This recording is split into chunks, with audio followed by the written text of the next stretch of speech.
I'm going to show you a series of jazz chords with root notes on the 6th string. This is just going to be an overview, so we're not going to go in depth. I just want to show you these chords. I'm also working on a video showing you basic jazz chords with root notes on the 5th string. I'll add a link in the description when that one's ready. This is a movable major chord. Playing that with fingers 1, 3, 4, 2, 1, and 1. So I'm barring my first finger across all 6 strings. If you're a fan of the caged system, you would call this an E shape. And by the way, you don't need to be an expert in the caged system for this lesson. I only mention this for those who are comfortable thinking of movable chords in terms of the caged system. The root is marked in red, and the root is the note that the chord is built on. The fingerings are included in the diagram, and I've labeled the parts of the chord, the root, 3rd, 5th, underneath that diagram. You don't absolutely need to know the function of each note. You can just memorize these shapes.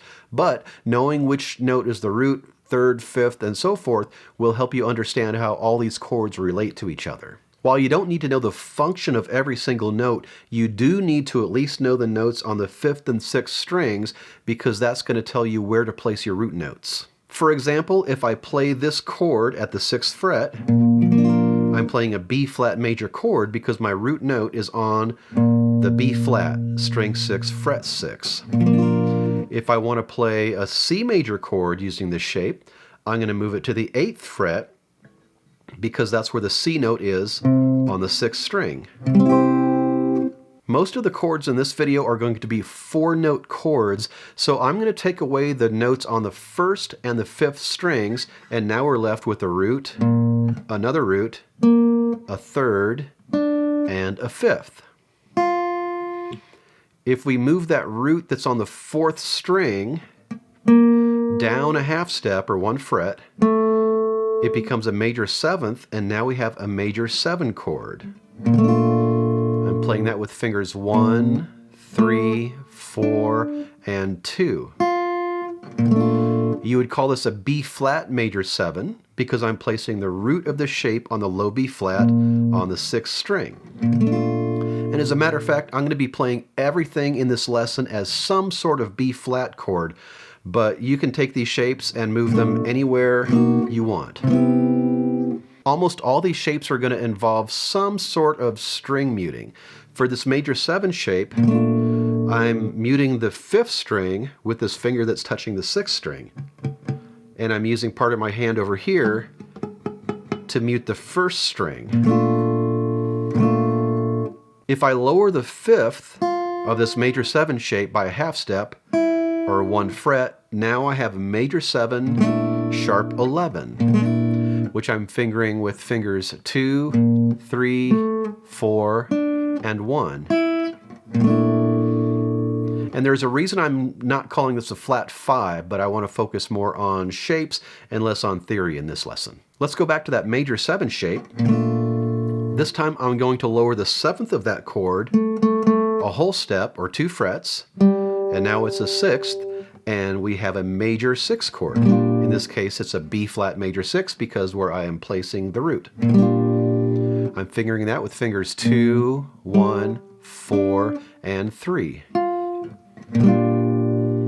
This is the major 6 shape I use the most, but here's another shape I like to use if I'm looking for a bigger sound. For this shape, we play the root on the 6th string, the 5th on the 5th string, the 3rd on the 3rd string, and the 6th on the 2nd string. And we mute the 1st and 5th strings. Playing that with fingers 1, 3, 2, and 4. To recap, we have major,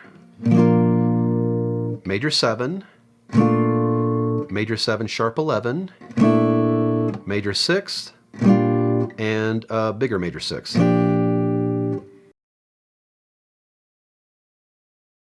If we take that major 7 shape and lower the 7th a half step or 1 fret, that 7 becomes a flat 7, and now we have a dominant 7 shape. In this case, it's a B flat 7 because my root note is on the B flat. I'm fingering that with fingers 1, 2, 4, and 3. And again, we're not really going to get into theory now, but suffice to say that your dominant 7th chords include chords like your G7, your D7, or your E7. Now, if we lower the 5th of this dominant 7 shape a half step or 1 fret, we have a 7 flat 5 chord, which you could also call a sharp 11, and I'm not going to get into the theory of why, but this is fingered 2, 3, 4, and 1. And if we again take that dominant 7 shape, raise the 5th a half step or 1 fret, now we have a 7 sharp 5 chord with fingers 1, 2, 3, and 4. So to recap our dominant 7th chords, we have a dominant 7, which is usually just spelled as 7, a 7 flat 5, which you could also call sharp 11, and a 7 sharp 5.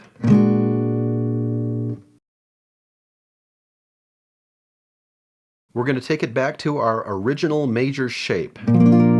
If we lower the 3rd of that chord a half step or 1 fret, it becomes a flat 3, and now we have a movable minor chord shape. In this case, that's a B flat minor because I'm placing the root note on the B flat, string 6, fret 6. And I'm fingering that 1, 3, 4, 1, 1, and 1. So just like that big major shape, you'll be barring across all 6 strings for this one. As we did with the major shape, we're going to take away the notes on the 1st and 5th strings, leaving us with a root, another root, a flat 3, whoops, and a 5th.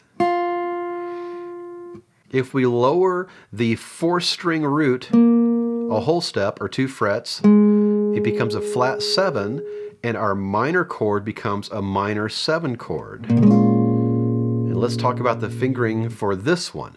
I like to play this barring these 3 notes with my 3rd finger and playing the root note with my 2nd finger. And to make that a little easier, I put my 2nd finger on top of my 3rd finger to support it a little bit. If you're playing finger style, you can just do that all with your 1st finger and just pluck the strings you need. And some people also like to play the root note with your thumb and use one of your other fingers for those other 3 notes. Now, if we take this minor 7 chord and lower the flat 7 a half step or 1 fret, it becomes a 6, and now we have a minor 6, which is one of my favorite chords. This is with fingers 2, 1, 3, and 4. Let's go back to that minor 7 chord. If we lower the 5th a half step or 1 fret, we now have a minor 7 flat 5. Playing that with fingers 2, 3, 4, and 1.